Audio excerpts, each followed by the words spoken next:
Avant de lancer l'épisode, petit aparté pour te parler de la Tribu Boost. C'est une communauté d'entrepreneuses dont je fais partie. À l'origine, il y a Coco de Boost que j'ai reçu dans l'épisode 20. La Tribu Boost, c'est une plateforme de ressources et de communication, des webinaires, des conférences et des talks, des défis pour sortir de sa zone de confort et des rendez-vous en présentiel à Namur, Liège, Bruxelles et dans le Brabant wallon. Et surtout, c'est un vrai collectif d'entrepreneuses qui se tirent vers le haut et qui m'aident à booster mes projets. Si tu veux rejoindre la Tribu Boost, bonne nouvelle, tu as 10% de réduction sur ton abonnement de 1, 3 ou 6 mois avec le code COMPOSE.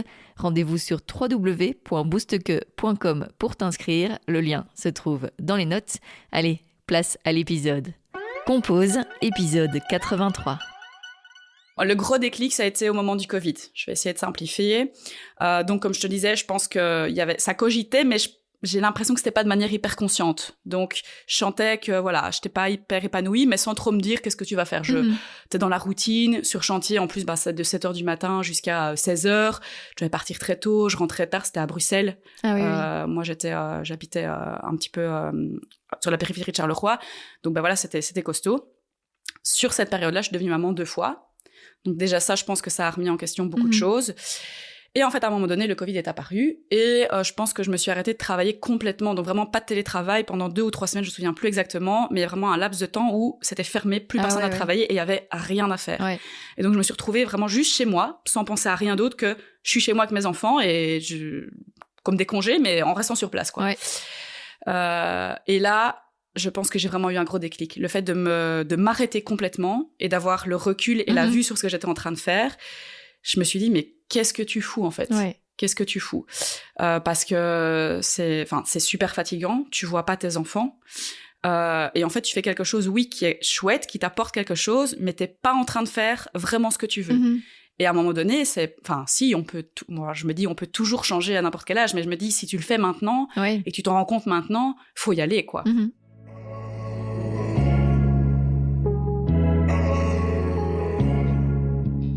Bienvenue sur Compose, le podcast de celles et ceux qui osent créer, un podcast produit par moi, Julie Mouvet. Journaliste de formation, je propose aujourd'hui mes services en communication, community management, copywriting, vidéo, podcast, relations presse, animation de conférences ou tables rondes, formation. Bref, je fais ce que j'aime, créer, raconter et connecter. Place à l'épisode. Cette semaine, j'ai le plaisir de recevoir Emma Coniglio, architecte et décoratrice d'intérieur.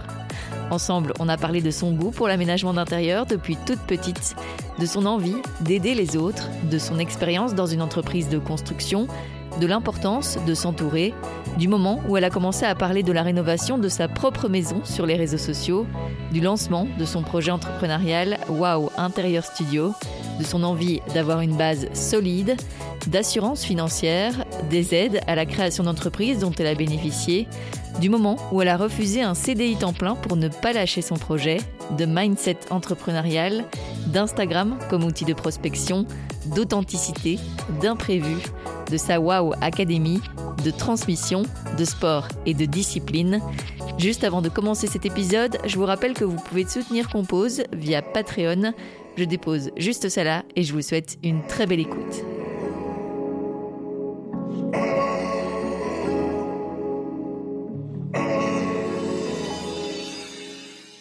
Merci Emma d'être avec moi aujourd'hui sur Compose.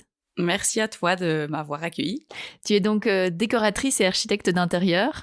Je voudrais un peu savoir d'abord, justement, comment est née cette passion? Tu le disais juste avant qu'on enregistre, en fait, ça vient vraiment d'il y a longtemps, quoi. C'est quand tu étais petite déjà. C'est ça, donc j'ai mis beaucoup de temps à savoir ce que je voulais faire, mais par contre, quand j'y repense, c'est vraiment quelque chose qui est assez inné chez moi, donc j'ai toujours aimé ça, l'aménagement d'intérieur. Je redécorais, je réaménageais ma chambre toutes les 2 semaines quand j'étais petite, mais je pense que j'ai mis pas mal de temps à réaliser qu'en fait ça, ce qui était inné chez moi, c'est quelque chose que je pouvais utiliser dans ma vie professionnelle pour en faire mon métier. Donc j'ai mis longtemps à savoir ce que je voulais faire. Et puis voilà, quand j'ai dû choisir mes études, ça m'est un petit peu revenu, mais pareil, il a encore fallu attendre un petit peu. Je pense que c'était quelque part dans ma tête. Il a vraiment fallu attendre d'avoir un petit peu plus d'expérience, etc., pour un jour me dire, c'est ça que je veux faire en fait. Et qu'est-ce qui te plaisait là-dedans? C'est vraiment pouvoir. En fait, je pense que j'ai vraiment aussi ça depuis toute petite, c'est que je me suis toujours dit j'ai envie de faire quelque chose qui permet d'aider les gens. Ouais. Donc j'ai voulu être médecin, j'ai voulu être assistante sociale, Excellent. j'ai voulu être ergothérapeute, j'ai voulu être 1000 trucs. Et je pense que ce qui était là derrière, c'était vraiment cette envie d'apporter quelque chose pour les autres. Et puis un jour, j'ai réalisé qu'en fait, la passion que j'avais, cette affinité avec l'aménagement d'intérieur, avec le rangement, avec la décoration, je pouvais le coupler avec cette envie de vouloir aider les autres, puisque l'architecture et la décoration d'intérieur, c'est ça en fait. C'est permettre aux gens d'avoir un intérieur qui leur correspond, qui est adapté à leurs besoins, à leurs envies. Et moi, j'avais cette capacité à pouvoir apporter ça aux autres. Et donc, c'est comme ça, un jour, je me suis dit, en fait, les deux choses que j'ai envie de faire, je peux le faire grâce à ce métier-là. Voilà. Quand tu étais plus jeune, justement, que tu réaménageais ta chambre, toi, tu sentais que voilà, ce réaménagement, ça faisait que tu te sentais mieux dans cet espace ? Oui, c'était un besoin. J'ai tout de suite compris que pour moi, c'est vital, c'est un besoin vital. D'ailleurs, je pense que ma chambre, c'était la pièce la mieux rangée de la maison.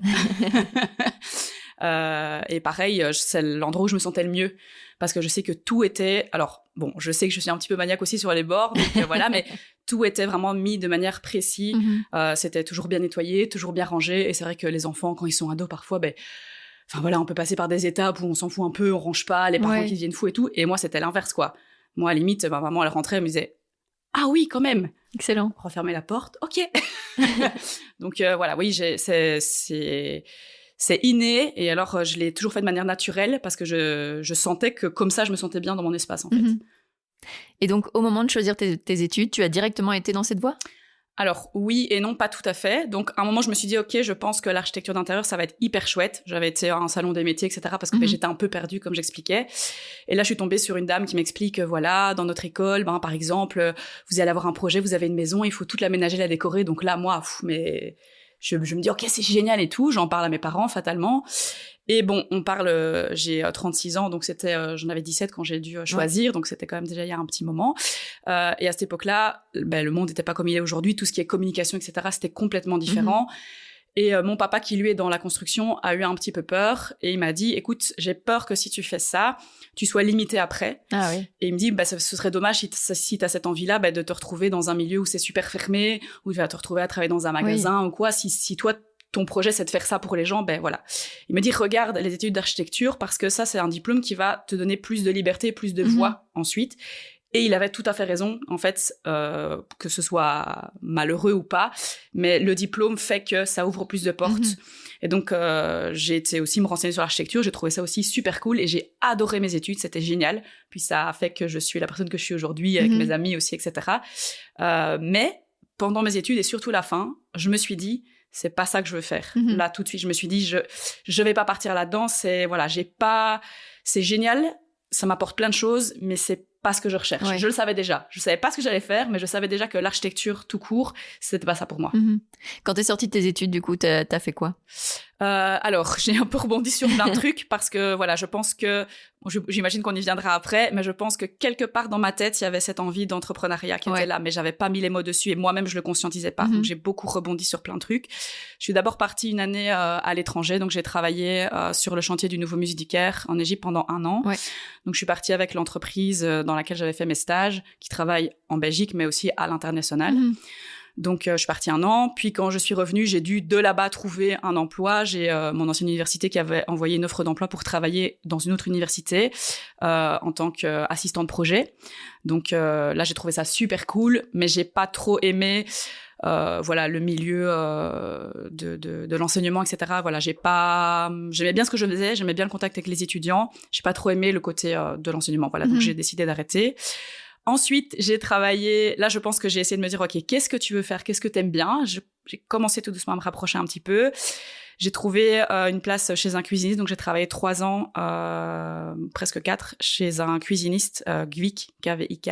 Je sais pas si ça... Voilà. Donc, pareil, super chouette. En fait, tout ce que j'ai fait, c'était toujours très chouette. Ça m'a apporté plein de trucs, ça a mis des pierres à l'édifice. Je suis encore en contact avec eux d'ailleurs parce que je collabore avec eux. C'est une marque que j'affectionne particulièrement. J'ai pas postulé chez tous les cuisinistes. J'ai vu une place chez eux. J'ai adhéré à leur philosophie, etc. Donc j'ai décidé de travailler là. J'ai été prise fatalement. J'ai dû, comme tout le monde, envoyer mon CV et tout. Mais enfin, j'ai choisi spécifiquement cette enseigne. Et puis aujourd'hui, je travaille encore avec eux. J'envoie mes clients là-bas, etc. parce que j'aime beaucoup ce qu'ils font. Et ensuite, j'ai travaillé dans une entreprise de construction pendant 4 ans. Donc, je suis revenue dans l'entreprise avec laquelle j'étais partie dès le départ. Là, j'ai travaillé pendant 4 ans sur chantier. Et ça, je pense que cette expérience-là, c'est celle qui m'a fait le plus mûrir professionnellement. Parce que c'est costaud comme truc. Là, je pense que j'ai vraiment grandi professionnellement. Ça m'a apporté énormément. Ça m'a endurci aussi parce que c'est un milieu qui est pas simple. C'est encore aussi extrêmement fort un monde d'hommes. Masculin, mais voilà, moi, je me suis très, très bien intégrée. J'avais une super chouette équipe. Voilà, c'était pareil, c'était génial. Mais c'était costaud, quoi. C'était costaud. Et alors, je n'ai jamais, dans tout ce que j'ai fait, ressenti d'épanouissement personnel dans ma vie professionnelle. Donc ça, pour moi, c'était compliqué à gérer. J'avais un rhume, je pouvais prendre un certificat sans... Je me disais pas, oh non, voilà. Alors que maintenant, c'est complètement l'inverse. Il y avait pas cette passion. Il y avait pas cette... Je voyais mon papa, ma sœur qui faisaient leur boulot avec leur trip, et en fait, moi, j'avais pas ça et je comprenais pas pourquoi.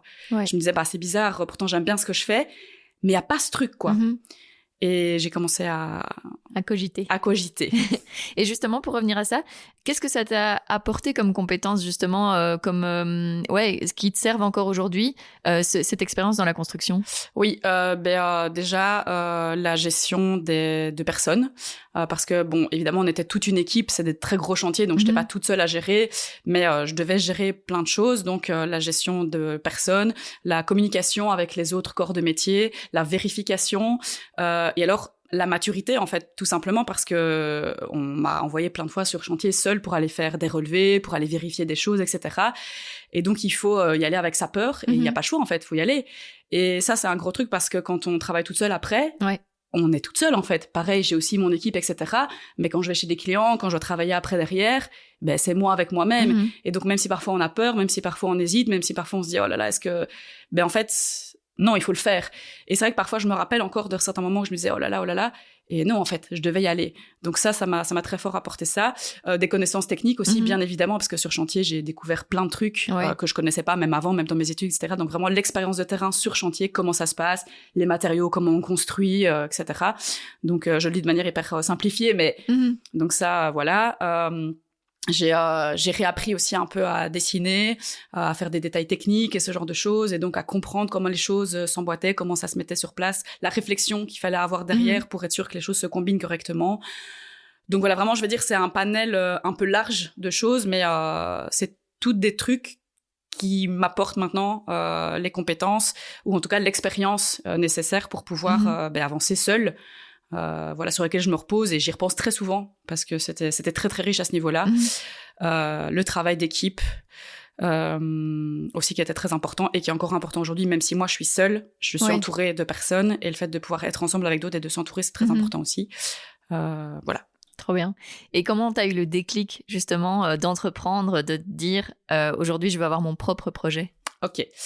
Alors, là, je peux partir pendant 3 heures, donc vas-y, tu m'arrêtes un moment s'il faut passer à une autre question. Donc, le gros déclic, ça a été au moment du Covid. Je vais essayer de simplifier. Donc, comme je te disais, je pense que ça cogitait, mais j'ai l'impression que c'était pas de manière hyper consciente. Donc, je sentais que, voilà, j'étais pas hyper épanouie, mais sans trop me dire qu'est-ce que tu vas faire. T'es dans la routine, sur chantier, en plus, c'est de 7h du matin jusqu'à 16h. Je devais partir très tôt, je rentrais tard, c'était à Bruxelles. Moi, j'habitais un petit peu sur la périphérie de Charleroi. Donc, voilà, c'était costaud. Sur cette période-là, je suis devenue maman 2 fois. Donc, déjà, ça, je pense que ça a remis en question beaucoup de choses. Et en fait, à un moment donné, le Covid est apparu et je pense que je me suis arrêtée de travailler complètement. Donc vraiment pas de télétravail pendant 2 ou 3 semaines, je me souviens plus exactement, mais il y a vraiment un laps de temps où c'était fermé, plus personne à travailler et il y avait rien à faire. Et donc je me suis retrouvée vraiment juste chez moi, sans penser à rien d'autre que je suis chez moi avec mes enfants et comme des congés, mais en restant sur place, quoi. Et là, je pense que j'ai vraiment eu un gros déclic. Le fait de m'arrêter complètement et d'avoir le recul et la vue sur ce que j'étais en train de faire, je me suis dit, mais qu'est-ce que tu fous, en fait? Qu'est-ce que tu fous? Parce que c'est super fatigant. Tu vois pas tes enfants. Et en fait, tu fais quelque chose, qui est chouette, qui t'apporte quelque chose, mais t'es pas en train de faire vraiment ce que tu veux. Et à un moment donné, moi, je me dis, on peut toujours changer à n'importe quel âge, mais je me dis, si tu le fais maintenant et que tu t'en rends compte maintenant, faut y aller, quoi. Voilà. Et en fait, oui, moi, je devais partir très tôt, donc je devais conduire mes enfants encore endormis dans leur petit cocon là de nuit chez ma maman, qui j'avais la chance pouvait les garder, partir dans l'autre sens pour aller travailler. Le soir, pareil, je rentrais tard, puis ça a commencé à être l'école, etc. J'arrivais pas non plus, en fait, ni dans un sens ni dans l'autre. C'était très compliqué. Donc ça, c'est quelque chose qui m'a fait réagir aussi. Je me suis dit, mais moi, j'ai envie de pouvoir aussi m'occuper un peu plus. Alors évidemment, le boulot, ça prend une grande part, mais m'occuper un peu plus de mes enfants, pouvoir agencer aussi un peu pour pouvoir les conduire, pouvoir prendre un rendez-vous avec les enseignants quand il y a besoin, etc. Et puis, j'ai envie de trouver cette voie où je me dis, OK, ce que je suis en train de faire là, je le fais avec mes tripes. Et tous les jours, quand je me lève, je me dis pas, y a pas de réflexion à avoir. En fait, on se lève, on fait le travail, mais sans même... Voilà. Et donc, j'ai commencé à réfléchir, je me suis posé des questions. Je sais plus comment exactement c'est venu ce moment où je me suis dit, en fait, je vais me lancer. Mais j'étais en train de faire quelques travaux d'aménagement dans la maison que j'avais achetée à l'époque, donc qui n'est plus celle-ci. Et j'en parlais un petit peu sur les réseaux. Je parlais beaucoup de la maternité, etc. Donc, j'avais quelques personnes qui me suivaient, un peu extérieures. Et en fait, j'ai commencé à avoir beaucoup de commentaires de gens qui me disaient « Oh, mais c'est chouette ce que tu fais dans ta maison. Mais tiens, t'es dans le métier. Purée, l'avant-après, il est sympa. Trop bien. Mais tu devrais donner des conseils. » Enfin, tous des petits messages comme ça qui sont arrivés. Et je pense que ça a planté la petite graine. Et j'ai commencé à me dire, ça m'a donné de la confiance, en fait. Je pense que ça manquait fort. Et ça, le fait d'avoir le retour d'inconnus qui me disaient « Purée, mais c'est cool ton truc. » Je me suis dit, mais en fait, je suis pas nulle, quoi. Peut-être que je peux faire un truc vraiment et que ce que j'aime bien, je peux faire un truc avec ça. Et donc voilà, petit à petit, j'en ai parlé un peu, mais pas trop. Certainement pas à ma famille, on l'expliquera après, mais voilà, vraiment mes amis, mes tout proches. Et voilà, ça a commencé à faire son petit bonhomme de chemin. Et puis, moi, j'ai toujours été comme ça. Quand il y a une idée qui arrive et que je suis persuadée que c'est la bonne, après, c'est parti, quoi. Donc voilà, ça m'est venu. Et puis là, ça s'est construit. Ça a grandi. Et mais en tout cas, j'ai pris la décision. Je me suis dit, OK, en fait, je vais faire ça. Je vais me lancer à mon compte. Et ce que je fais pour moi et que je fais bien, il faut que je trouve le moyen de le faire pour les autres. Ouais. Voilà. Et tu as commencé à travailler sur ce projet en parallèle de ton boulot dans la construction ? Oui, alors juste la mise en place, on va dire. Donc, j'ai pas travaillé, j'ai pas eu de clients, j'ai pas fait de projet. Donc, mais par contre, j'ai tout préparé. Donc, un cahier, un ordinateur, préparer un site internet, me renseigner sur tout ce qui était possible, sur les accompagnements, sur comment j'allais pouvoir faire, en fait, ce qui existait comme possibilité parce que, donc, maman de 2 enfants, un crédit. Bon, à l'époque, c'était une voiture de société, mais donc je me dis, si je ne l'ai plus, une voiture. Alors, ça a l'air très pratico-pratique comme ça et ça fait pas rêver, mais c'est la réalité des choses. C'est important d'y penser, J'étais pas chez mes parents où je pouvais me permettre de pas avoir de salaire ou ce genre de truc. Donc, moi, il fallait que je puisse assurer financièrement derrière, tout en lançant le projet. Et donc, je me suis dit, mais comment je vais faire? Et donc, c'est ça qui a mis beaucoup de temps.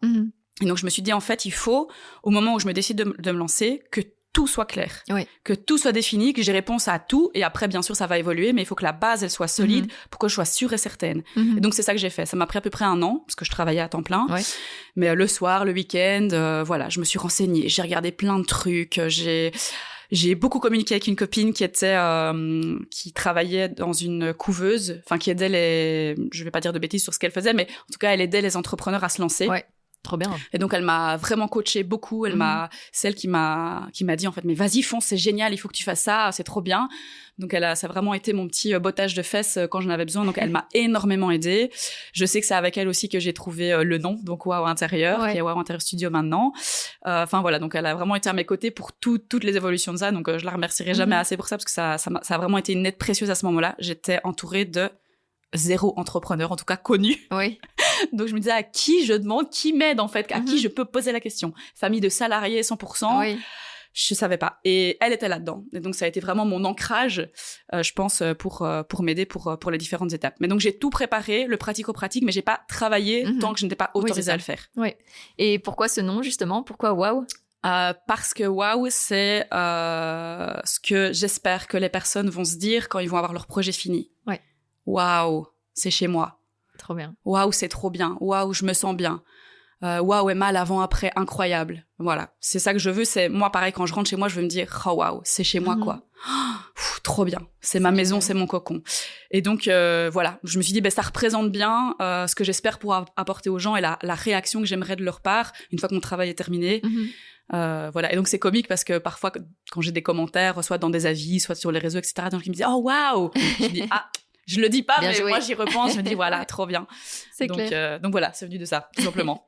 Et quand tu t'es lancée, t'as commencé sous quel statut? Enfin, t'es directement passée indépendante? Non, pas du tout. Donc c'est encore là, je suis encore en accompagnement. Ouais. Donc je vais expliquer. Ça a été pour moi un processus long de par tous ces aspects-là. J'avais besoin vraiment d'avoir cette assurance financière parce que mes enfants, pas le choix, je dois pouvoir m'en occuper correctement. J'ai toujours eu aussi un crédit hypothécaire. Donc ça, pareil, je devais l'assurer, pouvoir le payer. Ouais. Donc pour moi, ça c'était primordial. C'était ok, je me lance, ça prendra le temps que ça prendra, mais je dois absolument assurer financièrement derrière. Et en fait, ça c'est quelque chose que j'explique beaucoup aux gens qui me posent des questions autour, parce que quand on n'est pas dedans, on sait pas qu'il y a en fait énormément d'aide. Donc on peut critiquer notre pays et notre gouvernement sur tout ce qu'on veut, mais malgré tout, il y a quand même pas mal d'aides qui sont là pour aider les gens à se lancer et à créer en fait leur projet. Donc ça c'est quand même super chouette. Et donc je me suis d'abord lancée, donc je me suis inscrite au chômage. Une fois que j'étais inscrite au chômage, j'ai fait une demande pour le tremplin indépendant, ça s'appelle. Donc ça veut dire que c'est un dossier qui va être analysé, il faut un petit peu expliquer son projet, ce qu'on veut faire, et si c'est accordé, généralement il y a pas trop de soucis si on a un truc qui tient la route et qui est pas bizarre. J'ai eu le droit de pouvoir lancer mon projet et exercer comme indépendante complémentaire du chômage pendant X temps. Donc j'ai commencé comme ça. Mais j'ai dû ensuite compléter parce qu'une fois que la deadline est arrivée, j'étais pas encore assez prête. Il y avait plein de choses ici dans ma vie personnelle, etc., qui faisaient que j'étais pas pleinement alignée, que c'était pas simple. Donc je me suis dit dans un premier temps, je me suis dit c'est pas grave, je reprends un mi-temps. Donc j'ai bouloté un peu en mi-temps tout en continuant à travailler parce que je voulais pas lâcher mon bébé fatalement. Mais donc j'ai fait comme ça pendant pour pas dire de bêtises, pendant presque 4 ans. Et en fait, il a bien fallu se rendre compte à un moment donné que soit je restais comme ça, mais je vivais pas pleinement de mon truc, soit je reprenais un job comme avant, soit en fait j'arrêtais tout ce que j'étais en train de faire et je me lançais vraiment pour ne faire que ça, ce qui était mon objectif de départ. Parce que c'est donc le fait de le faire moitié-moitié, c'est très bien. Donc pour ce statut, pour l'aide financière que ça apporte, etc. Mais il y a rien à faire tant qu'on n'est pas à 100% dedans. Fatalement, on ne s'est pas donné 100% de son temps et 100% de chance à son projet. Ça, j'ai mis du temps à le comprendre aussi. Et donc, c'est pour ça que ça a pris autant de temps, en fait. Je ne sais pas si on peut dire que c'est long ou pas long. Moi, j'ai l'impression que c'est long, mais voilà. Et donc, à un moment donné, pareil, les planètes se sont un peu alignées. J'avais un CDD qui prenait fin. Et donc, l'employeur, à cette époque-là, me demande pour partir en CDI, mais à temps plein. Et donc, je dis non. Parce que je veux pas lâcher mon bébé, je veux pas lâcher Wow. Et donc là, je me dis, c'est le moment, en fait, où tu dois décider. En fait, c'est la vie qui moi, je suis un petit peu comme ça. Je me dis, c'est la vie qui te met face à un choix. Maintenant, ça fait trop longtemps que ça traînote. Donc, il faut que tu décides. Là, maintenant, t'as pas le choix, tu dois décider. On te propose soit un CDI, mais temps plein, soit t'arrêtes tout, mais tu te lances. Et donc, j'ai décidé de tout arrêter. Donc voilà, de nouveau réinscription au chômage. Et puis là, en fait, je me suis dit, ok, maintenant il faut que je trouve le moyen vraiment de lancer mon truc et j'ai besoin d'être aidée parce que j'y arrive pas toute seule. C'est laborieux, ça prend du temps. J'ai besoin d'aide. Et donc là, de nouveau, j'ai recherché. J'en ai parlé aux forums, on m'a envoyé à la Cité des métiers. Enfin, j'ai fait plein de trucs. J'ai rebondi sur plein de trucs et je suis finalement arrivée chez Je crée mon job à Charleroi. Donc c'est une agence en fait qui est subventionnée par la région wallonne et qui permet d'aider les personnes, donc les porteurs de projets qu'ils appellent, les personnes qui veulent se lancer dans l'entrepreneuriat et qui ont besoin d'être accompagnées. Alors on peut avoir plusieurs statuts différents, je les connais pas tous donc je vais pas m'attarder dessus. En tout cas moi j'étais éligible pour pouvoir. Comme j'étais indépendante complémentaire depuis déjà un moment, j'ai pu m'inscrire au chômage, garder mon complémentaire et j'ai fait ma demande pour être prise donc chez Je crée mon job. Et donc là j'ai un conseiller depuis 1 an. qui me suit, qui m'aide, qui vérifie. Bon, moi, j'étais déjà bien établie, donc je n'étais pas comme une vraiment toute novice qui arrivait avec zéro expérience. Mais voilà, il m'a donné la confiance, il m'a réconfortée. On a revu un peu mes prix, on a revu plein de choses ensemble.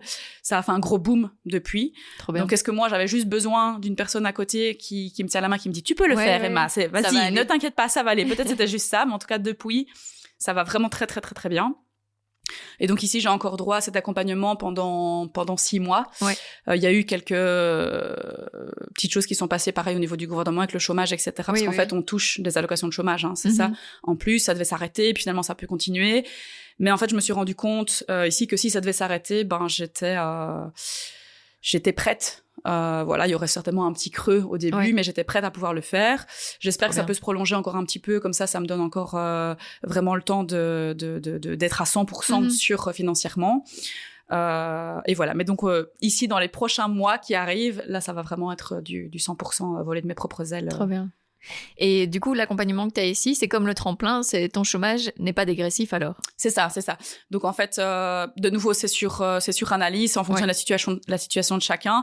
Mais normalement, une fois qu'on signe le contrat qui s'appelle le F70 bis, donc il y a une allocation qui est déterminée, et cette allocation-là, elle est fixe et elle ne bouge pas pendant le temps de l'accompagnement. Est-ce que tu penses que sans tout ça, tu te serais lancé, enfin sans les aides auxquelles tu as eu droit, tu te serais lancé? Je pense pas. Non, franchement, je pense pas, parce que au début, quand j'ai commencé, allez, je vais parler en chiffres, vraiment, j'avais des projets qui me rapportaient 500 € par mois. Et donc, sans rien d'autre, 500 € par mois, c'est impossible. C'est impossible. Donc, est-ce que j'aurais trouvé une autre manière? Est-ce que j'aurais fait je ne sais pas quoi? Mais là, je parle vraiment de financier. C'est dommage, parce que, voilà, mais c'est comme ça, c'est la vie, malheureusement. C'est comme ça. Si j'avais eu cette envie, cette idée, si l'ampoule m'était apparue quand j'avais 20 ans, on n'en parlerait même pas. Mais voilà, c'est pas le cas. Moi, je me suis très vite lancée. J'ai voulu devenir maman assez vite. J'ai tout de suite acheté un logement. Et donc, en fait, voilà, je suis vite rentrée dans la vie active d'adulte avec les frais et tout ce que ça. Donc, en fait, le seul moyen, c'était de pouvoir avoir une aide financière, mais toujours avec un but et toujours en étant proactif sur le côté. Donc, c'est pas une aide financière qui m'a permis de juste me coucher dans mon canapé, les pieds en éventail. C'était un complément pour me permettre de développer mon projet derrière. Tout à fait. Voilà. C'est un booster, quoi. C'est ça. Et du coup, est-ce que ça se passe comme une couveuse que tu as maintenant? C'est-à-dire que à la fin, tu repartiras avec un peu ton chiffre d'affaires, quoi. Enfin, tu mets de l'argent de côté dans la couveuse ou pas forcément? Non, pas du tout. Donc, c'est pas du tout le même système qu'une couveuse. Okay. Je suis en gestion complète autonome, comme si j'étais indépendante. Donc là, moi, je gère... Enfin, je sais que j'ai un complément de revenu qui atterrit sur mon compte tous les mois de NEM, mais en dehors de ça, je gère à 100% comme si j'étais indépendante à temps plein. Puisque de toute façon, je travaille comme... Enfin, dans mon esprit, il n'y a pas de différence. C'est juste que légalement, je suis indépendante complémentaire parce que je suis inscrite au chômage. Mais dans la pratique, je vis comme une indépendante temps plein. J'ai mon comptable, j'ai mes bilans tous les 3 mois, ma TVA, je dois tout gérer, un compte professionnel, enfin voilà, bien séparer mes montants parce que ce qu'on reçoit, c'est du brut. Donc, tout ça, je le gère comme si j'étais une indépendante. Oui, c'est trop bien parce que moi, ça t'apprend... Enfin, là, t'es dans la vraie vie, quoi. Exactement, 100%. Comment tu te sens, justement, dans cette vie d'indépendante? Trop bien. Trop bien, franchement. Et pourtant, je sais que c'est bateau parce qu'on l'entend partout, mais c'est un monde à part. C'est une autre planète, l'entrepreneuriat. Quand on a toujours vécu dans le monde du salariat, qu'on a toujours vu sa famille aussi, moi, j'ai pas été entourée de ça, donc je n'avais rien qui me permettait de sentir ce que ça pouvait être. J'ai l'impression d'avoir débarqué sur Saturne, quoi. Donc voilà, c'est pas simple parce qu'on a des ancrages, on a des manières de penser, on a des fonctionnements qui sont ancrés en nous et on doit vraiment, j'ai l'impression que c'est comme un enfant en fait. C'est vraiment réapprendre, c'est tout un apprentissage de quelque chose qui est complètement différent et même très très fort au niveau du mindset, donc de sa manière de fonctionner, de sa manière de penser.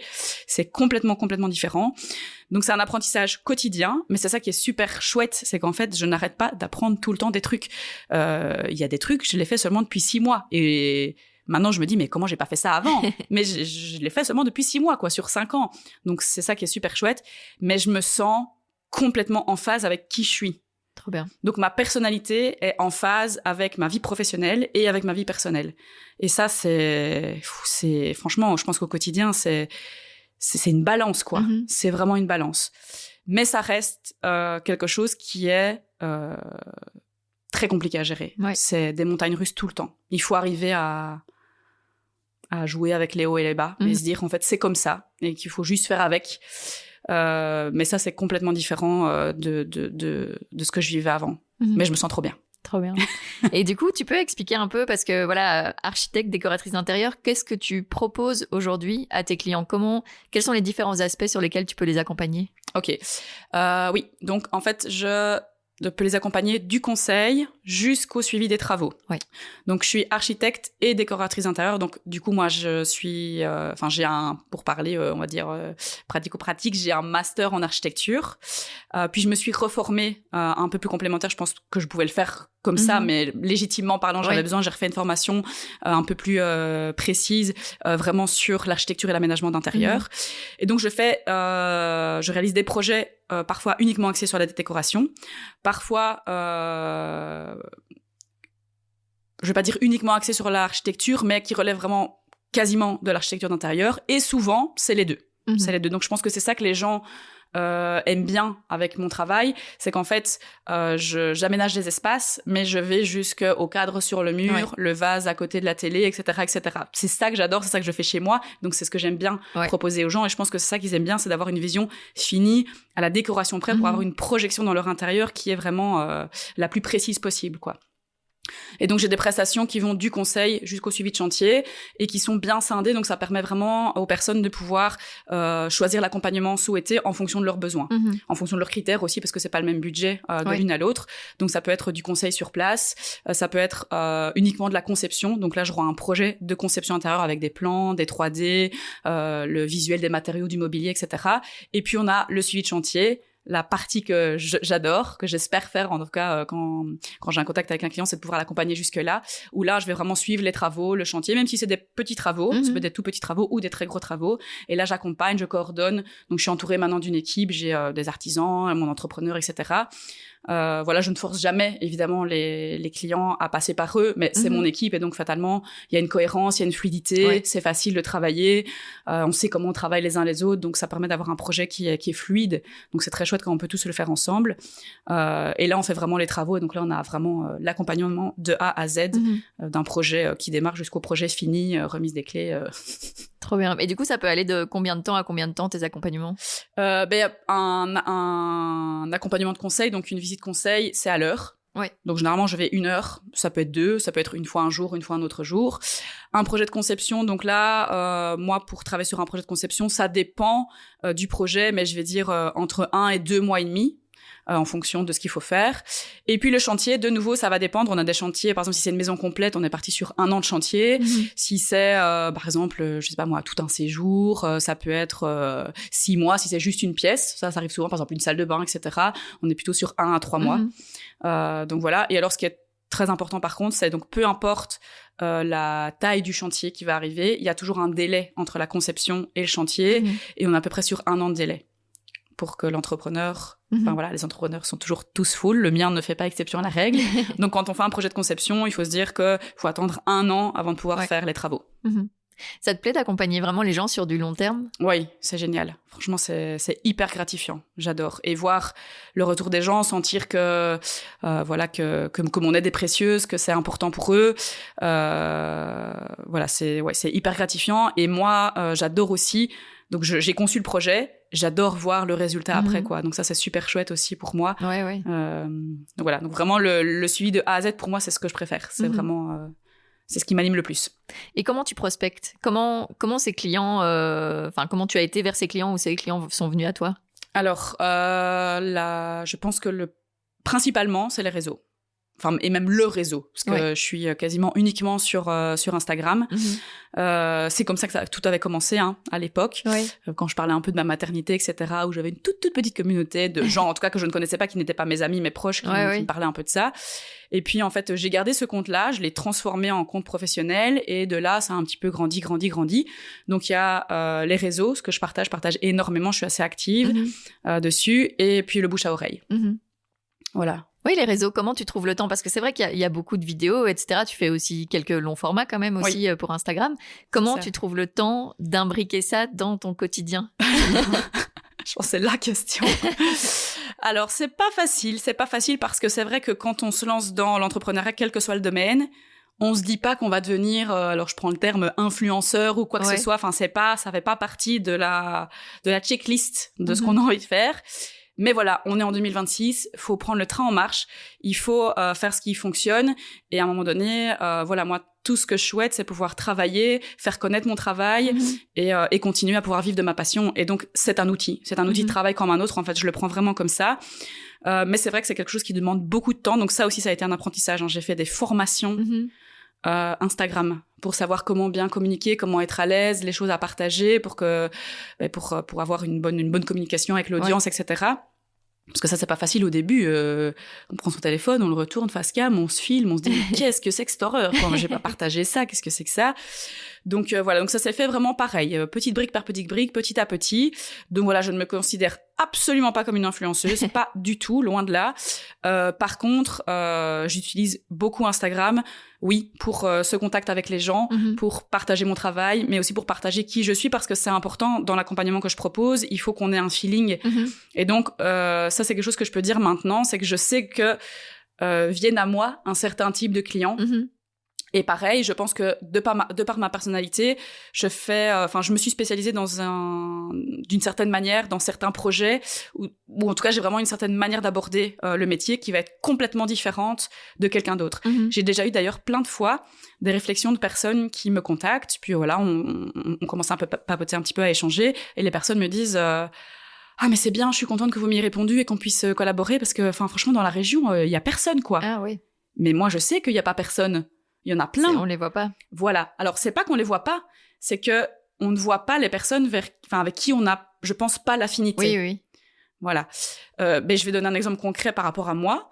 Moi, je sais, par exemple, que l'affinité que j'ai avec mon métier, c'est pour des personnes, en fait, comme moi. Donc, je vais dire monsieur, madame, tout le monde, ça paraît très bateau de dire ça, mais imaginons un jour on m'appelle pour une maison, une énorme villa à 1 million, etc. Alors oui, ça me ferait vibrer le truc, mais je pense pas que j'aurais cette affinité-là.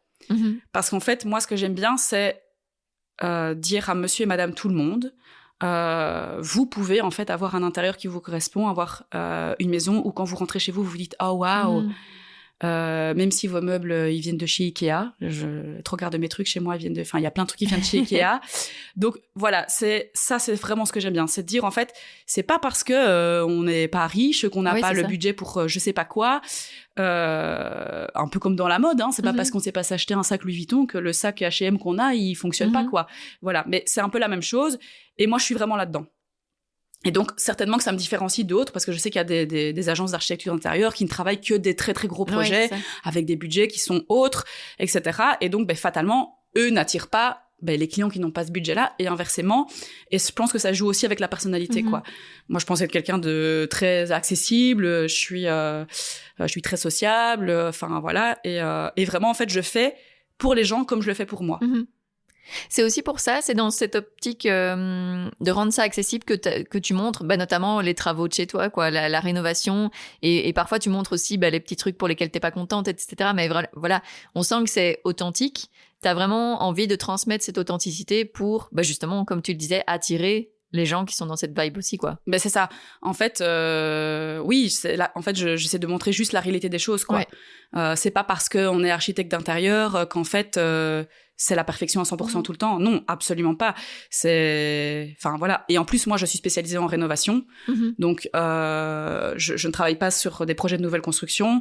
Ou en tout cas, très, très peu. Je peux aménager, bien évidemment, des bâtiments qui sont nouveaux. C'est pas ça que je dis, mais je suis vraiment spécialisée dans la rénovation. Et c'est vraiment ce que j'adore. Et donc, en plus, dans ce milieu-là, la recherche de la perfection, elle est différente que dans un projet tout nouveau, quoi. Et donc, il y a des fails, je le partageais l'autre fois, et c'est pas pour montrer des défaillances ou quoi, c'est juste pour montrer la réalité des choses. Voilà. Et en plus, c'est pour montrer aussi que je suis comme tout le monde, en fait.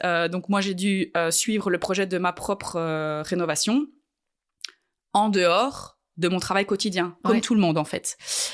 Je me suis dit, c'est mon métier, tranquille. Sauf que non, parce qu'en fait, c'est comme tout le monde, c'est devoir le faire en plus de son quotidien. Et en fait, j'ai complètement délaissé, parce que j'avais pas le temps, quoi. J'avais mon quotidien à moi, et en plus de ça, alors évidemment, je trouvais ça totalement stupide de devoir demander à quelqu'un d'autre de le faire, alors que je le fais très bien. Mais j'en avais un petit peu parlé aussi sur les réseaux, en disant, en fait, si je devais le refaire, franchement, pour éviter tous les ennuis que j'ai eus, les ennuis personnels, je parle pas spécialement sur le chantier, mais qui me coûtait du temps, de l'énergie, etc. En fait, j'appellerais quelqu'un d'autre, quoi. Alors évidemment, je le ferai pas parce que c'est mon travail, mais voilà, c'est pour dire que fatalement, moi aussi, en fait, je suis comme tout le monde, suivre ma rénovation à moi, c'était du boulot en plus, quoi, de mon travail. J'étais pas rémunérée pour le faire, c'était mon projet perso. Et donc, le fait de pas avoir suivi ça ou ça correctement, ça a amené à des petits quoi qu'il fallait rattraper. Et puis aussi, c'est de montrer la réalité des choses, parce que parfois, les gens ne se rendent pas compte. Ils disent, oh oui, on va faire ça, on va faire ça, on va faire ça. Oui, sauf que déjà, tout n'est pas possible. Et la rénovation, c'est pas du tout une science exacte. Donc, on peut tout planifier, on peut tout imaginer, on peut concevoir un truc hyper carré, on va casser un mur, le truc s'écroule, mais le projet, c'est fou, il fait fichu, il faut refaire, quoi. Voilà. Et je n'ai pas dérogé à la règle. Donc, parce que je le dis à tout le monde, et pareil, je m'étais dit, oui, non, ça va aller. Non, ici, combien de fois, ils m'ont pas appelé, Emma, en fait, il y a ça, il y a eu ça, on avait... Ah, mince, ok, on doit... Ok, mais problème-solution, ça, voilà. Et toi, t'aimes bien justement ce côté imprévu dans ton métier ? C'est pas que j'aime bien, mais je sais que c'est le quotidien, en fait. Donc, je sais déjà, avant de commencer un projet, que, ok, je suis prête à ce qu'on m'appelle pour me dire, écoute, on est tombé là-dessus, qu'est-ce qu'on fait ? Et ça fait partie de mon travail, donc c'est coordonné. Donc, ok, moi je vois avec mon entrepreneur, techniquement parlant, quelles sont tes possibilités ? Qu'est-ce que tu me dis que tu peux faire ? Ça. Moi, je cogite aussi pour les idées, mais parfois j'ai mis l'idée et puis il me dit, non mais ça, c'est pas possible. Ah, ok. Les idées plus créatives, et lui il est quand même un peu plus dans le pratique. Et puis surtout, transmettre tout ça au client en disant, voilà, on a ce challenge-là, on a cette problématique-là, les solutions proposées sont ça engendre éventuellement un surcoût de autant pour ça. Esthétiquement parlant, parce que moi aussi, je vais venir jouer là-dessus en disant, cette option-là, vous allez avoir ce rendu-là, cette option-là, vous allez avoir ce rendu-là, parce que l'entrepreneur, lui, il va parfois vite foncer dans un truc, mais je vais dire attention, parce que le rendu, du coup, n'est plus le même que ce qui était prévu en base, donc quand même, on attend la validation, évidemment, du client. Donc, j'explique tout ça et je coordonne pour arriver à la solution finale qui correspond aux différents critères. Donc, le critère esthétique, le critère de coût qui, à ce moment-là, va être, en fait, la priorité, généralement, parce que les gens, ils ont un budget. Et puis, le critère technique pour être sûr que, du coup, la variante choisie fonctionne et que l'entrepreneur, c'est OK pour lui de le faire, quoi. Et parfois, ça n'arrive pas souvent, mais parfois, on a des bonnes surprises. Il vient d'avoir le cas, il y a 2 jours, visite de chantier. Et en fait, l'entrepreneur avait un petit défi technique pour raccorder des pièces de cave à l'évacuation, donc vers l'égout. En fait, la maison disposait d'une fosse septique à la base. La cliente souhaite raccorder la maison à l'égout, donc il y a une autre personne qui vient faire ce travail-là. Et on est en train de transformer des pièces de cave en chambre d'hôtes. Trop bien. Oui, très chouette. Mais du coup, ces 3 pièces-là, il n'y avait pas du tout d'évacuation existante à ce niveau-là. Et donc, il faut les raccorder, du coup, sur le futur raccord à l'égout. Et donc, par rapport à la situation, je ne vais pas rentrer dans les détails, mais c'est un challenge pour l'entrepreneur. Il y a des buttes de terre, ça à moitié enterré, etc. Il ne s'est pas trop creusé parce qu'on arrive directement sur le béton. Enfin, bref. Et donc, voilà, on réfléchit, on cogite. Il me dit, on va devoir faire ça, mais bon, ça va causer des suppléments et tout. C'est du travail en plus. Enfin, voilà, on cogite un peu, on cherche. Et puis, finalement, il commence les démolitions. Ils démolissent la chape dans la future salle de bain. Et en démolissant la chape dans la future salle de bain, ils tombent au pied d'un mur sur un tuyau d'évacuation que personne ne pouvait deviner qu'il était là. Évidemment, il était caché dans toute dans la structure de la maison. Et en fait, ils étaient pile poil à l'endroit, quoi. Ils se sont simplement raccordés sur ce tuyau. La nouvelle chape va être coulée dessus, donc c'est vraiment impeccable. Donc j'arrive, et donc je dis oui, qu'est-ce qu'on va faire, la solution, etc. Super bonne surprise, pas de supplément, traçage hyper court, on est tombé sur un tuyau, voilà, génial. Ça n'arrive pas souvent, ça. Mais ça arrive. Donc là, j'étais, waouh, purée, les bonnes surprises arrivent en rénovation, incroyable. Donc voilà. Mais je sais que y a son lot de surprises et de challenges. Parfois, il y a des petits trucs. C'est vraiment juste entre nous. C'est même pas communiqué parce que c'est des choses futiles sur lesquelles on doit trouver une solution sur le moment. Par contre, parfois, ça peut être vraiment des éléments où il faut en parler, il faut prendre le temps. On laisse un peu en attente le temps d'avoir la solution pour trouver, quoi. Et donc, au niveau, du coup, de l'enveloppe budgétaire, moi, je conseille toujours aux clients d'avoir une enveloppe de 10 à 12% de plus que le devis des travaux, au cas où, et le au cas où est quasiment certain. Ouais, c'est ça. Mais c'est bien parce que du coup, t'es entrepreneuse, donc t'as déjà un métier où il y a des hauts et des bas, des imprévus, etc., des bonnes surprises, des mauvaises surprises.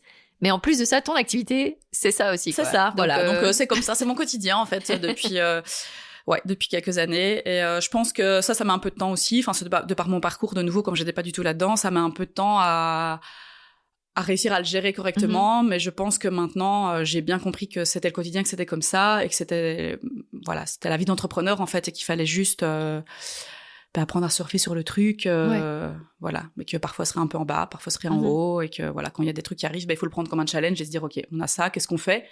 C'est vraiment ça, c'est problème-solution. Enfin, voilà, il faut continuer d'avancer, et il y a toujours bien une solution qui va être amenée, quoi. Voilà, mais il faut être. La solution va pas arriver toute seule fatalement. Il faut être proactif, on est d'accord, mais voilà. Et pour revenir à ça, pour les réseaux sociaux, voilà, tu parlais de la difficulté, voilà, du premier facecam, etc. Aujourd'hui, enfin, tu te rends compte que incarner vraiment ton projet, c'est toi, donc l'incarner sur les réseaux sociaux, c'est logique, c'est important. Oui, c'est ça. Je suis dans ma vie professionnelle comme je suis dans ma vie personnelle. J'ai la même personnalité, je suis la même personne. Et donc, pour moi, c'est important de montrer qui je suis et ce que je fais. Parce que, de nouveau, pour avoir le contact avec les clients et se dire que dès le départ, s'ils sont venus vers moi, c'est parce que ils ont déjà eu une image de moi et de ce que je fais, et qu'ils se disent déjà dans le premier temps, ah, ça a l'air sympa, ou ça a l'air cool, ou on a un feeling, on a un truc. Et souvent j'ai un petit mot des personnes, peut-être pas directement dans le premier contact, mais oui, je vous suis sur Instagram et j'ai trouvé que c'était bien, ou j'aime bien ce que vous faites, j'aime bien ce que vous partagez, ou j'ai eu un feeling avec la manière dont vous abordez les choses. Et donc on se dit déjà ok, il y a déjà cette base là qui est posée de par le fait que je partage des choses. Donc c'est déjà un pas de fait en fait. Parce que quand on connaît pas la personne, parfois on peut être amené à faire des démarches et puis à se rendre compte dans un sens comme dans l'autre que ça va être compliqué, qu'il n'y a pas le feeling, ou qu'il n'y a pas. Donc moi je suis pas du tout à forcer, parce que pour les deux ça va pas être gai si jamais il y a pas le bon feeling. Surtout si on part sur un processus qui est long, ça n'a pas d'intérêt ni pour les clients ni pour moi de travailler avec les pieds de plomb et que le feeling soit pas au rendez-vous, quoi. T'as déjà dû refuser des clients ou des projets dans lesquels tu le sentais pas? Non, en fait, pas vraiment. J'essaie de réfléchir. Non, moi, j'ai jamais dû refuser. Par contre, je sais que ça m'est arrivé d'envoyer des devis où je me disais, j'envoie le devis, mais j'ai pas l'impression que je le sens bizarre, et c'est des devis qui n'ont pas abouti. Donc peut-être que ça s'est ressenti dans l'autre sens aussi, et que c'était mieux comme ça. C'est déjà arrivé que j'ai pas de retour d'un devis et que je me dise, c'est peut-être mieux comme ça, en fait, parce que je le sentais pas. Mais c'est vrai que j'ai jamais dit de prime abord non à quelqu'un qui me contactait pour un devis, en tout cas pas comme ça, pas de but en blanc. Mais certains devis qui n'ont pas abouti, où je me suis dit c'est peut-être pas plus mal, parce qu'à mon avis ça aurait été compliqué.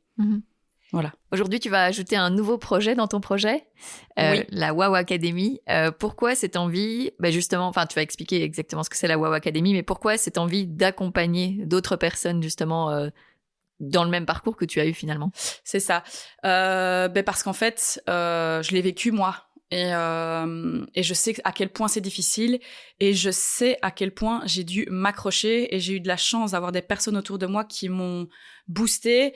Et alors je sais, des fois je me demande pourquoi je me suis tant accrochée à ce truc, parce que franchement ça a été tellement dur à certains moments, mais je pense que ça vient de mon caractère, et donc je me dis, si on n'a pas ce truc là on a une idée dans la tête, on la lâche jamais. Ce qui est mon cas, on peut facilement abandonner, en fait, et c'est tellement dommage. Et donc voilà, donc c'est pour ça qu'est née la WOW Academy, cette envie de transmettre et d'aider les autres à pouvoir se lancer dans le domaine. Et de nouveau, c'est de par l'action d'autres personnes que j'en suis venue à ça. Donc je suis très très souvent contactée par des étudiants pour des demandes de stage, mais aussi pour des questions sur le parcours, remplir des questionnaires. Et j'ai été contactée plus d'une fois par des personnes en reconversion, ou même par des personnes formées en architecture, mais qui ne travaillaient pas à leur compte, pour me dire, tiens, via, j'ai appris que, est-ce que tu aurais un petit peu de temps à m'accorder, parce que je suis dans le cas, et je suis un peu perdue, je sais pas quoi faire, donc si t'as un peu de temps pour m'expliquer ton parcours, ça pourrait peut-être m'aider, quoi. Et j'ai tout de suite fait, en fait, j'ai tout de suite répondu. Je me rappelle d'une fille comme ça au téléphone, je m'excuse si elle m'écoute, je me souviens plus de son prénom, mais on a parlé, je pense, pendant 1 heure au téléphone. Ah, trop chouette. Et d'ailleurs, cette fille après me dit, mais tu as déjà fait un podcast? C'était déjà il y a longtemps, hein. C'était à 2 ans. Et je dis, bah non. Elle me dit, tu devrais parce que c'est super inspirant et je sais qu'elle m'a dit, ça m'a tellement donné la confiance, tout ce que tu m'as raconté là, je me sens boostée. Oh, trop chouette. J'ai raccroché, je me suis dit, waouh, trop génial.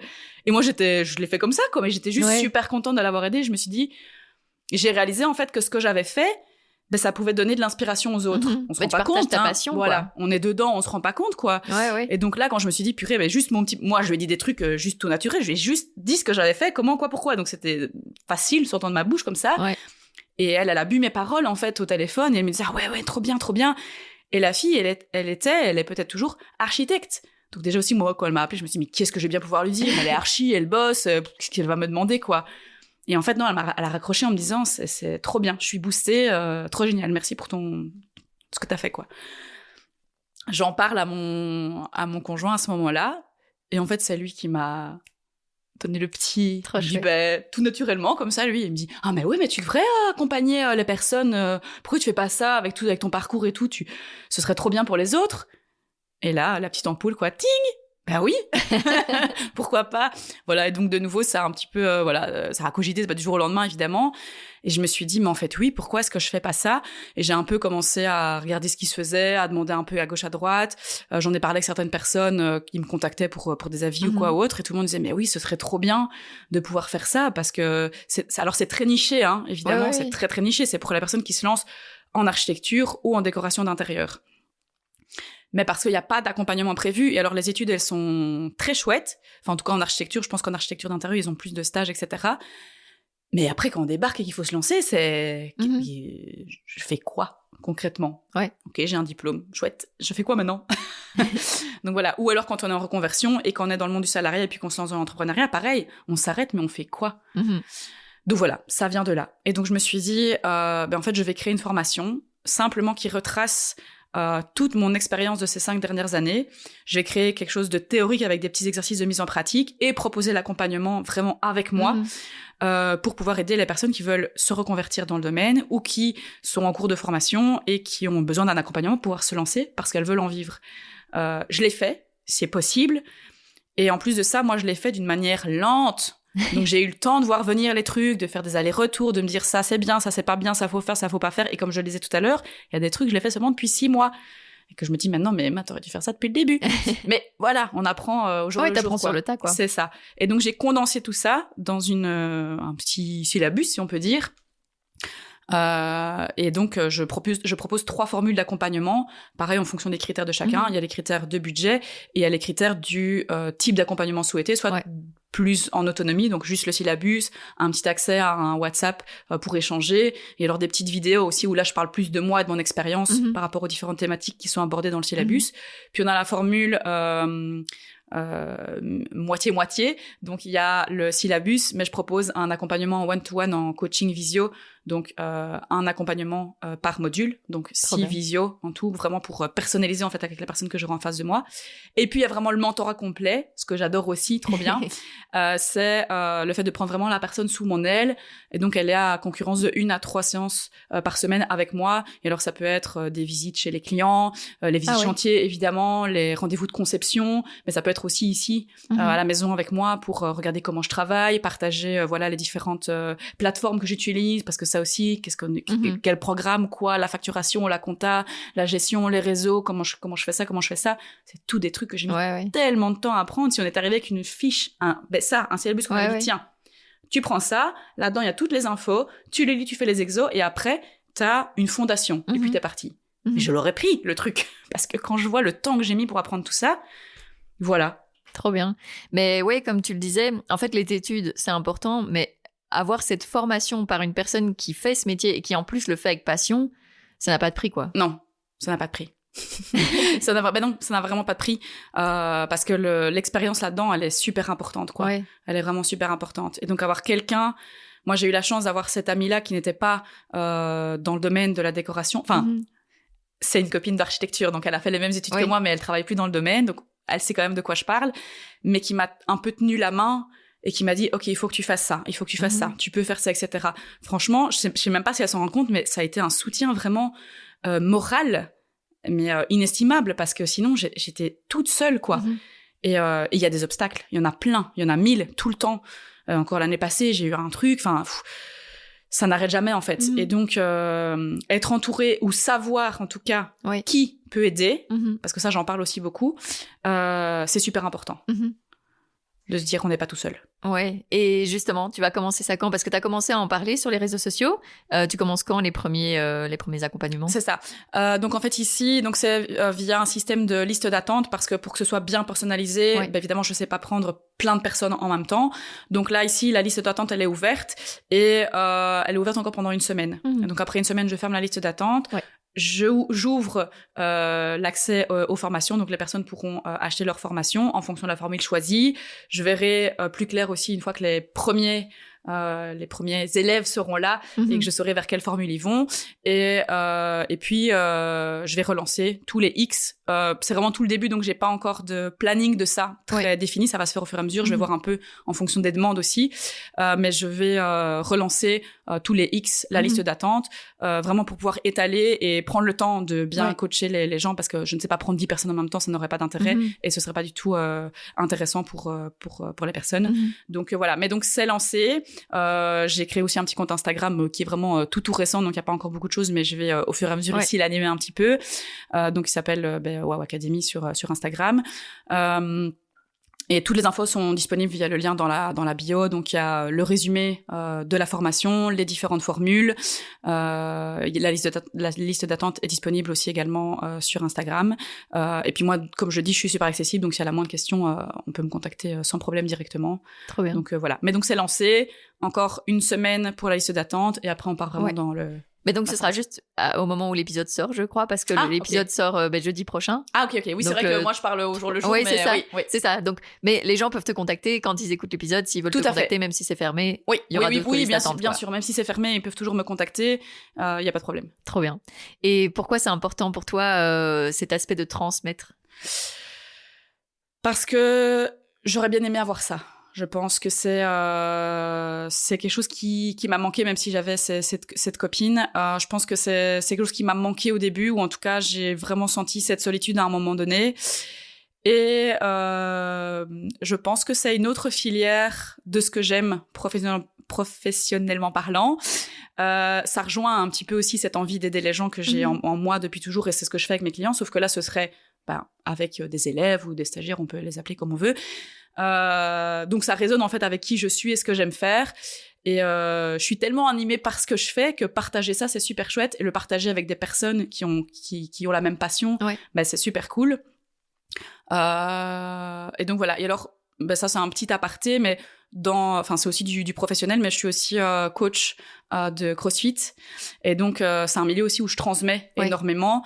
Je fais du sport depuis toute petite, donc j'ai été très longtemps dans le sport, et puis depuis quelques années j'ai appris à transmettre, c'est une passion aussi, à transmettre cette passion-là à d'autres. Donc c'est un tout autre environnement, mais c'est ma deuxième grosse passion, c'est le deuxième gros aspect de ma vie. Trop bien. Et donc dans ce domaine-là, je transmets aussi énormément, et depuis que je coach, je me rends compte à quel point j'aime énormément ça, voir les autres réussir, voir les autres évoluer de par des choses que moi j'ai transmises. C'est aussi tellement gratifiant. D'une certaine manière, je pense que tout ça, c'est un petit peu égoïste en fait, parce que c'est à toi que ça fait du bien. Voilà, en fait, mais vraiment, bien sûr, ça fait du bien aux autres, mais ça m'apporte énormément de gratitude pour moi-même, de me dire, ok, peut-être c'est allez, quand on dit oui, qu'est-ce que tu aimerais laisser dans le monde, etc. C'est se dire, ok, en fait, moi, j'ai aidé les gens à faire ça. C'est peut-être tout petit à l'échelle du monde, mais ça peut être très très grand à l'échelle d'une personne. Et voilà, je pense que ça m'anime en fait, que ce soit dans le domaine de l'architecture, dans le domaine du coup de la transmission vers d'autres pour qu'ils puissent le faire aussi, et dans le domaine du sport, me dire en fait, je vais dire une astuce, je vais transmettre une info, je vais dire ce que moi j'ai vécu, et en fait ça va aider la personne en face à atteindre son objectif à elle. ben, c'est génial, en fait. Qui n'aimerait pas ça? Enfin, voilà, moi, j'adore. Et donc, je pense que ça m'anime. Et donc, ça se rejoint. C'est des choses qui s'entremêlent et qui se rejoignent. Mais voilà. Et donc, ça, c'est transmettre ma profession, enfin, ce que je fais à d'autres, mon parcours à d'autres, pour qu'eux réussissent aussi. Voilà. Et est-ce que tu te sens légitime aujourd'hui de donner cette formation? Parce que tu parlais beaucoup avant de confiance, du fait que voilà, tu as eu quelqu'un qui t'a boosté, quelqu'un qui t'a pris par la main. Voilà, tu as plusieurs fois parlé de ce sujet-là. Est-ce qu'aujourd'hui, tu te sens légitime de donner cette formation? Oui, 100%. Trop bien. Vraiment. Autant dans mon travail, parfois, j'ai encore un peu le syndrome de l'imposteur. Autant pour ça, je sais pas l'expliquer, mais je l'ai tellement vécu moi qu'en fait, quand j'en parle, c'est hyper naturel puisque je l'ai fait. Je sais exactement ce que je dis puisque je l'ai fait. Je l'ai fait, je l'ai vécu, j'ai raté, j'ai recommencé, j'ai fait ça, ça a pas fonctionné, j'ai fait ça, ça a fonctionné. Je sais dire que maintenant j'en suis là parce que ça. Ouais. Je sais que ça c'est bien, je sais que ça c'est pas bien. Je l'ai fait, je l'ai vécu, j'ai l'expérience derrière qui est toute récente. Donc en fait, je le sais tellement bien que je suis sûre et certaine de ce que je vais dire et apporter aux autres. Donc voilà, non, pour ça, vraiment 100%. Trop bien. Et du coup, tu le disais, donc tu as des enfants, tu as un conjoint, tu as le sport, tu as le métier, tu as Je vois la question venir. Voilà. Tu as tout ça. Comment tu organises ton temps aujourd'hui? Alors, c'est l'avantage et le désavantage d'être indépendante, c'est qu'on n'a personne pour nous dire « fais ça, fais ça, fais ça ». On doit se le dire à soi-même. Donc, il faut vraiment une grande exigence envers soi-même. C'est pas toujours facile. Et à l'inverse, on peut parfois trop charger. Ça m'arrive souvent. Je me fais des to-do list improbables. J'arrive à la fin de la journée, j'ai pas fait la moitié et je me dis flûte. Enfin voilà, je m'en veux et en fait c'est parce que je pense que j'ai trop mis. Mais ça demande beaucoup d'organisation. Et ça, je pense que tous mes proches pourront le dire, tous ceux qui me connaissent. Je suis très très organisée et donc j'arrive à tout caser. Alors parfois c'est un peu plus brouillon que d'autres. Je vais pas, voilà, je dis pas, mais ça demande vraiment juste de l'organisation. Et en fait, je cale dans mon agenda de base mes créneaux et je sais que ce jour-là, c'est ça. À ce moment-là, c'est ça. Et hors exception, je ne déroge pas à ça. Et donc, en fait, j'ai déjà un canevas de base. Par exemple, le sport a une grande part dans ma vie et c'est essentiellement bien-être. Donc, pour moi, c'est comme manger, respirer, dormir. C'est la même chose. Donc, c'est quelque chose qui est intégré dans mon planning et je le bouge pas. De nouveau, s'il y a des exceptions. Mais de base, c'est mis. Donc, à ce moment-là, je suis au sport. À ce moment-là, je suis au sport. À ce moment-là, je suis au sport. Et puis, j'ai aussi un canevas avec des semaines parce que j'ai mes enfants en garde alternée. Donc, je sais que une semaine où j'ai mes enfants, mon travail va être vraiment raccourci. Donc, ce jour-là, à telle heure, c'est fini. Ce jour-là, à telle heure, c'est fini. Ce week-end-là, avec mes enfants, il n'y a pas de travail. Et à l'inverse, quand je les ai pas, je sais que à ce moment-là, c'est plus de travail. Voilà, mais c'est défini déjà.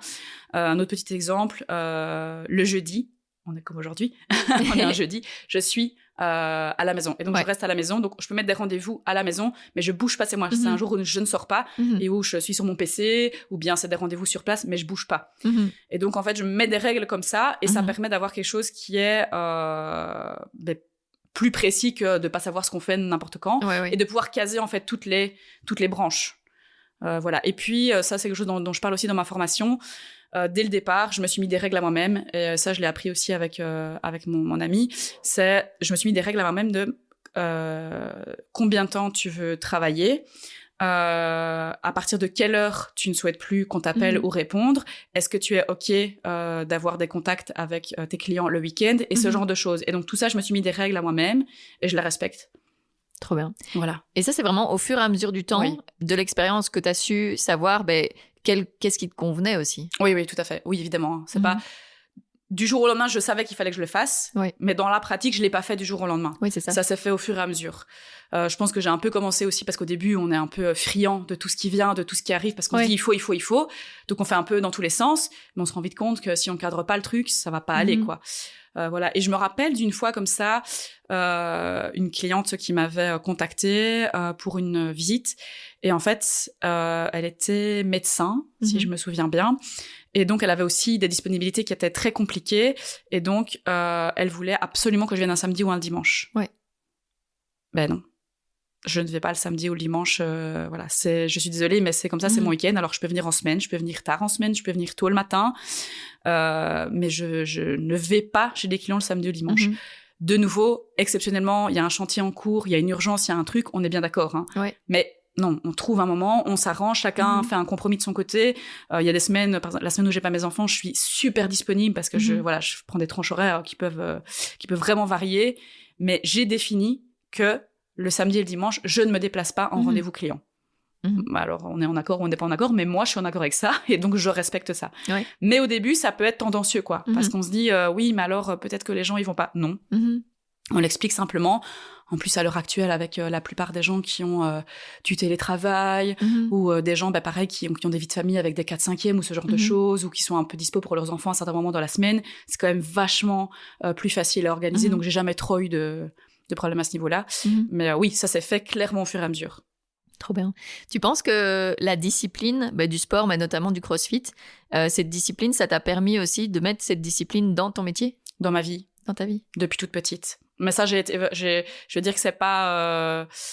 voilà, je sais pas si on peut vraiment beaucoup me féliciter pour ça parce que c'est quelque chose qui, je pense, est passé dans mes gènes déjà. Ouais. Donc, je viens d'une famille très sportive du côté de mon papa. Et donc, mon papa nous a élevés, mon frère, ma sœur et moi, comme ça. Et en fait, la discipline du sport se traduit dans la vie. Ouais. Et quand on est enfant, on est un peu là, oh, c'est chiant, qu'est-ce qu'il me raconte ? Mais... Il va sûrement rigoler en entendant ça, il va me dire je te l'avais dit. Mais quand on est adulte, on se rend compte effectivement que c'est tout à fait vrai et quelle chance d'avoir pu avoir ça parce que la discipline qu'on doit mettre dans le sport pour atteindre ses objectifs, etc., qui paraît facile parce qu'en fait c'est ce qu'on aime, mais en fait après ça devient naturel de le faire aussi. Ça devient naturel aussi de le faire dans sa vie personnelle et dans sa vie professionnelle. Donc clairement, ce que je fais pour l'un, je le fais pour l'autre. Oui, c'est ça. Et oui, justement, quand tu parles de ton entourage, tu parlais de ton conjoint tantôt qui t'avait aidé à avoir le déclic de la formation. C'est important aussi tu te sens soutenu dans ton projet professionnel aussi par ton entourage, ta famille, ton conjoint, tes enfants ? Oui, tout à fait. Donc ça a été une grosse crainte au tout début. Donc là, je fais un flashback d'il y a 5 ans. Mais donc, ma famille, c'est une famille de salariés, de par leur passé, etc. On a été élevés avec le fait que réussir sa vie, c'était faire des études, avoir un diplôme, et puis trouver un travail dans une bonne boîte, avoir tous les avantages possibles, être bien installé, rester là et faire sa carrière. Voilà. Pas du tout ce que tu fais maintenant. Non. Bonjour papa. Non, pas du tout. Mais voilà, c'est comme ça. Ils nous ont inculqué ça, de parce que eux ont vécu après aussi dans leur enfance, etc. Et je le comprends absolument.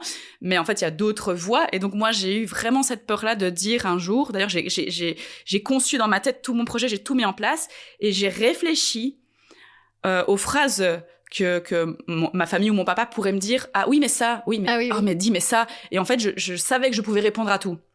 Et une fois que j'étais sûre de ça, je me suis dit ok, je vais le dire quoi. Et en plus il faut savoir que l'entreprise dans laquelle je travaillais c'était la même que celle de mon papa. Donc j'avais aussi très peur de lui dire je quitte la boîte en fait pour faire pour voler de mes propres ailes. Et il me dit mais qu'est-ce que tu fous ma fille, c'est pas possible. Il l'a pas trop mal pris, je pense que j'avais plus peur moi, donc c'est bien passé. Mon frère s'est lancé dans l'entrepreneuriat aussi et ma soeur maintenant est indépendante, donc voilà. Trop bien. donc voilà. Mais oui, c'est très important d'être super bien entouré, et surtout si on a un conjoint, des enfants, surtout ça. Donc c'est vrai que ici avec mon conjoint actuel, il est vraiment dans ce mood-là aussi. Il est indépendant complémentaire, mais il a même s'il est salarié aussi, il a ce mindset-là. Oui. Et donc en fait, il me pousse en fait très facilement. Souvent, je lui parle de mes challenges, de ce que je dois faire, de ce que je suis amenée à rencontrer, etc., ou des projets que j'ai. Et à aucun moment, il me dit t'es sûre? Je sais pas. Non, la première chose qu'il va me dire c'est ouais. Trop bien. Et après on réfléchit. Mais on y va. Qu'est-ce qu'il faut faire pour y arriver? Mais on va y arriver. Ou tu vas y arriver. Donc et ça en fait, c'est dingue mais ça donne des ailes quoi. Vraiment. Avoir quelqu'un en face, toi t'arrives, t'es là, t'as une idée, tu te dis je vais lui dire ça, est-ce que vas-y. Tu dis trop bien. On demande pas à l'aval, on va le faire quand même, mais savoir que l'autre en face, il est en accord avec ça, c'est trop chouette, quoi. Et puis mes enfants aussi, alors évidemment, il y a 5 ans, ils étaient tout petits, mais là, je leur parle souvent de mon travail, etc. Et je pense qu'ils trouvent ça chouette. Ils sont déjà venus d'ailleurs une fois sur chantier avec moi, ils sont restés à l'entrée. Trop bien. Parce que voilà, on parlait tantôt de la vie, j'ai dû passer sur chantier, je devais les récupérer, j'ai demandé à la cliente s'ils pouvaient venir avec moi. C'était une salle de bain, donc il y avait pas de souci, ils pouvaient rester dans le reste de la maison. Donc ils sont venus voir, etc. Ils aiment bien, ils regardent les projets sur mon ordinateur, ils regardent ce que je fais, ils savent, la maison ici, ils sont venus voir le chantier et tout. Voilà, ils aiment bien, quoi. Des fois, ma fille aussi, elle me dit... moi, je dessinerai aussi des maisons quand je serai plus grande. Voilà, donc c'est chouette. Donc donc j'ai leur petit soutien à leur niveau. Oui. Mais la personne avec qui on partage sa vie, c'est très important. Et aussi, surtout, c'est moins glamour, mais financièrement parlant, il faut que la personne en face, elle soit en accord avec le fait que peut-être à un moment il y a un creux, que ce soit pas quelque chose qui soit stable. C'est des discussions qu'on a eues énormément. Et aussi à un moment donné, lui m'a dit. Je sais que si à un moment donné il y a un creux, je sais que je peux assurer. C'est des choses qu'on a dû discuter à un moment donné. Ouais, c'est clair. Parce que j'impose pas. C'est tout à fait normal. On est à deux, on doit subvenir aux besoins du foyer ensemble. Et donc moi c'est des choses que j'impose pas. Et donc si ça fonctionne pas de son côté, quelle solution j'ai ? Mais voilà. Mais s'il me dit oui, tant mieux. Mais c'est des discussions qu'on doit avoir. Et donc si la personne en face, elle est en accord avec ça, c'est quand même une aide qui est très très très précieuse. T'es fière de montrer l'exemple à tes enfants, l'exemple de leur maman qui kiffe ce qu'elle fait, qui fait un boulot qu'elle aime et qu'elle est passionnée par ce qu'elle fait. Vraiment. Et je leur en parle souvent de ça. Parce que parfois, alors, c'est pas un travail, je pars travailler à 8h et à 17h, j'ai fini. Ouais. Quand je les ai, souvent le soir, je les mets au lit, puis je dis, allez, je redescends. Et tu fais quoi ? Je vais travailler. Quand je les ai, je retravaille souvent un peu le soir sur mon PC en bas. Pourquoi ? Et donc, et là, je leur explique en fait. Et donc, je leur en parle souvent de ce que je fais, ou quand j'ai un rendez-vous important, ou quand je dois passer un coup de téléphone important. Parfois, je dois interrompre un moment où on est ensemble pour aller passer un coup de téléphone, etc. Ouais. Ça, c'est comme ça. Et de nouveau, chacun ses critères et chacun ses hauts-là. Mais moi, parfois, il y a des choses que je fais comme ça, parce que j'ai envie d'être très disponible pour les gens. Donc ça, c'est important pour moi. Et donc, je leur explique. Et donc, oui, je suis assez fière de leur expliquer ça, de leur montrer que c'est possible, que j'y arrive. Mais ce que je leur transmets, surtout, dès maintenant, quand ils me parlent déjà de ce qu'ils vont faire quand ils seront grands, je leur dis toujours que ce qui est important, c'est qu'ils fassent quelque chose qu'ils aiment. On dit ça aux gens tout le temps depuis qu'on est petit, mais c'est pas pour autant que dans la pratique, c'est comme ça que ça se met après. Je leur dis vraiment que ce qui est important, c'est ça, que si ils ont une idée en tête, quelque chose qu'ils aiment tellement, qu'ils ont envie de le faire tous les jours, ils doivent trouver comment faire pour que ça devienne leur métier. Et que comme ça, ils vont pas être embêtés, en fait, au quotidien. Ouais. Parce que moi, maintenant, ce qui m'ennuie, c'est les semaines avec des jours fériés. Ah ouais, une semaine avec un jour férié, pour moi, c'est l'enfer. J'ai un jour de moins. Mais avant... c'était la fête, un jour férié. Donc, c'est vraiment une vision qui est complètement... Voilà, c'est une vision qui est complètement différente. Pareil, les congés scolaires, moi, j'oublie, quoi. J'avais oublié que là, mes enfants, ils étaient en congé. Enfin, ça devient fou, alors qu'avant, je les attendais. Ouais. Donc, c'est une vision complètement différente. Et ça vient du fait qu'en fait, je suis tellement prise dans mon truc que, enfin, voilà, quoi. Ouais. Moi, je me lève le matin, je me pose même pas la question, je me dis même pas, il y a ça. Non, je me lève et c'est l'action directement, quoi. Et donc, c'est ce que je leur souhaite à eux, c'est ce que je leur dis. Ouais. Je leur dis, il faut que vous aimiez tellement ce que vous faites qu'en fait, c'est pas un travail, c'est votre passion et vous faites ça de votre quotidien. Vous gagnez votre vie avec ce que vous aimez.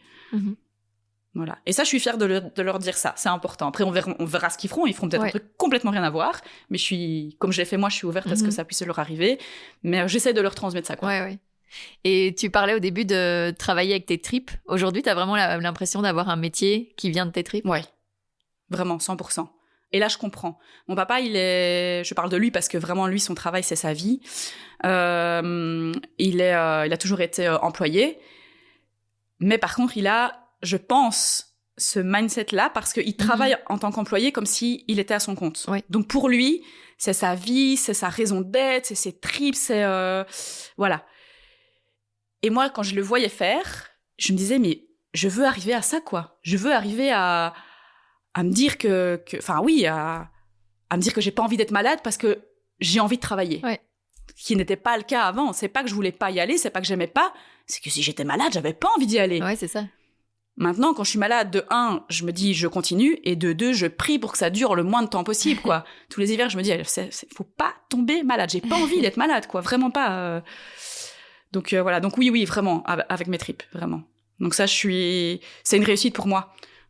Si on peut parler de réussite, ça c'est vraiment une réussite, c'est de me dire voilà, c'est ma passion, j'en vis et je travaille avec mon cœur, avec mes tripes. Et l'objectif que j'avais en tête en les voyant et en voyant ma sœur aussi, qui elle avait aussi un métier passion, elle est infirmière et depuis toute petite, je pense elle est née, elle voulait être infirmière et donc je l'ai vue faire aussi un truc où je me disais mais elle aime tellement et j'ai réussi à faire ça comme eux. Donc voilà, je suis vraiment fière de ça, contente. Trop bien. On arrive tout doucement à la fin de l'épisode. Du coup, je vais te poser la question signature. D'accord. Qu'est-ce que tu aimerais oser faire et que tu n'as pas encore fait ? Alors, j'aimerais vraiment professionnellement parlant. Comme tu veux. Ça peut être à tous les niveaux. Ok, je vais parler professionnellement parlant parce que là il y a vraiment un truc. J'ai un projet qui me trotte en tête depuis un long moment et j'espère pouvoir le rendre concret cette année-ci. J'aimerais beaucoup pouvoir créer une société qui achète des bâtiments à rénover, les rénover en leur donnant une belle plus-value architecturale à l'intérieur et puis les revendre à des particuliers. Wow. Voilà, je le dis vraiment en avant-première, c'est que je n'ai encore parlé à personne, à part aux personnes concernées. Mais voilà, c'est le gros projet que j'ai en tête. Et je vais tout mettre en œuvre pour que ça se fasse. Mais voilà. Trop bien. Maintenant, l'intention est posée. Voilà, c'est ça. Je peux me reculer en fait maintenant. Ouais, voilà. Ça. Merci beaucoup. Merci à toi.